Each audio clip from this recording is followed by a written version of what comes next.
انگریز کیا کر کے گیا تھا ہمارے ساتھ؟ یہ کشمیر کا مسئلہ کیوں پیدا ہوا؟ انگریز نے 200 برس یا کہیں 100 برس ہندوستان پر حکومت کی تھی، اور سابق حکمران کے خلاف نفرت ہوتی ہے۔ جب کوئی قوم آزاد ہوتی ہے اپنے سابق حکمرانوں کے خلاف نفرت ہوتی ہے۔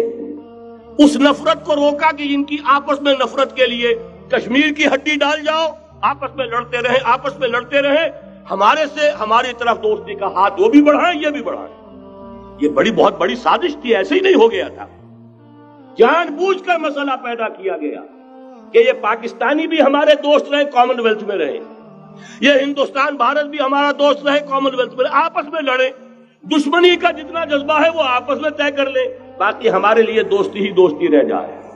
بین ہی یہ کام یہود نے کیا عیسائیوں کا، جو کہ حضور کے زمانے میں اقربہم مودۃ للذین آمنوا، جو قریب ترین تھے محبت کے اعتبار سے، جن کے قرب کی ایک مثال یہ ہے کہ نجاشی رحمہ اللہ ایمان لے آئے، جن کے قرب کی ایک مثال یہ ہے وہ وفد آیا تھا عیسائیوں کا، وَإِذَا سَمِعُوا مَا أُنزِلَ إِلَى الرَّسُولِ تَرَىٰ أَعْيُنَهُمْ تَفِيضُ مِنَ الدَّمْعِ، جب انہوں نے قرآن سنا ان کے آنکھوں سے آنسوؤں کی ندیاں روانہ ہو گئیں۔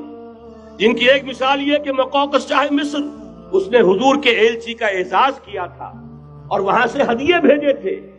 جن کے قریب ہونے کی ایک نشانی یہ ہے کہ ہرقل چاہتا تھا کہ مسلمان ہو جائے، لیکن بس یہ کہ وہ حکومت اور سلطنت پاؤں کی بیڑی بن کر پڑی رہ گئی، چاہتا تھا پوری سلطنت مسلمان ہو جائے، جیسے کبھی پوری سلطنت عیسائی ہو گئی تھی کانسٹنٹائن کے زمانے میں۔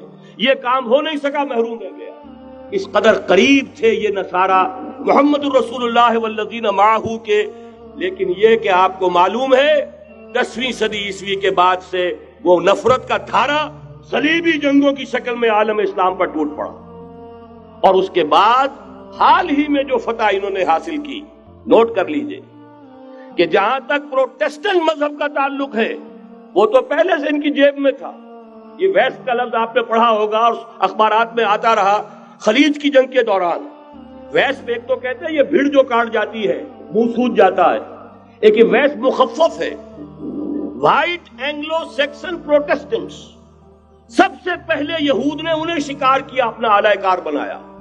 یہی وجہ ہے آپ کو معلوم ہے 1917 میں انگریزوں کے ذریعے سے انہیں یہ اجازت ملی کہ فلسطین میں زمینیں بھی خرید سکتے ہیں، جائیدادیں بھی خرید سکتے ہیں۔ بالفور ڈیکلریشن، انگلستان کا وزیر خارجہ تھا جس نے کہ یہ اجازت دلوائی ہے، ورنہ یہ کہ خلافت عثمانیہ جب تک قائم رہی ہے، خلیفہ عثمانی ترک خلیفہ نے اجازت نہیں دی، اس لیے کہ حضرت عمر رضی اللہ تعالیٰ عنہ نے، یہ بھی اب تاریخ کی ایک حقیقت بیان کر رہا ہوں جو شاید بہت سے حضرات کے علم میں نہ ہو، کہ جب یروشلم کے عیسائیوں نے سرنڈر کیا ہے، یروشلم حضرت عمر آئے ہیں، تشریف لائے ہیں مدینہ منورہ سے چارج لینے کے لیے، اس وقت جو ٹریٹی لکھی گئی ہے، جو معاہدہ ہوا ہے، اس میں وہاں کے یہودیوں، یہاں کے عیسائیوں نے طے کرایا تھا کہ یہاں آپ یہودیوں کو آباد ہونے کی اجازت نہیں دیں گے۔ یہودی آ سکتا ہے، زیارت کر سکتا ہے، اپنے مقامات مقدسہ کو آ کر دیکھ سکتا ہے، یہاں آباد نہیں ہو سکتا۔ اور یہ کون شرط رکھ رہا ہے؟ عیسائی۔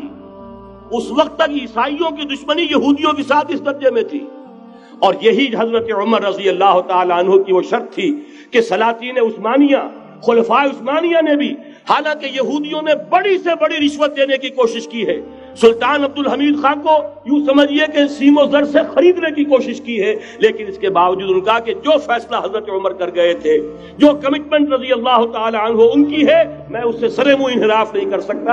اصل میں اسی کی تو صدا ہے جو فری میسنری کے ذریعے سے خلافت کا خاتمہ کرایا گیا، کہ یہی سب سے بڑی رکاوٹ ہے۔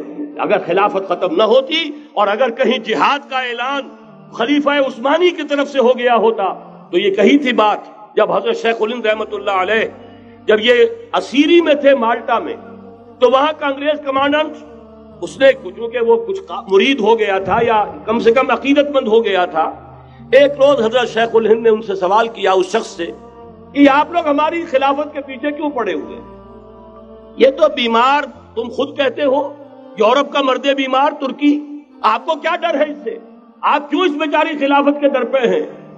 اس شخص نے جواب دیا تھا، مولانا اتنے بھول پن کے ساتھ بات نہ کیجئے، ہم بھی جانتے ہیں، آپ بھی جانتے ہیں اگر کہیں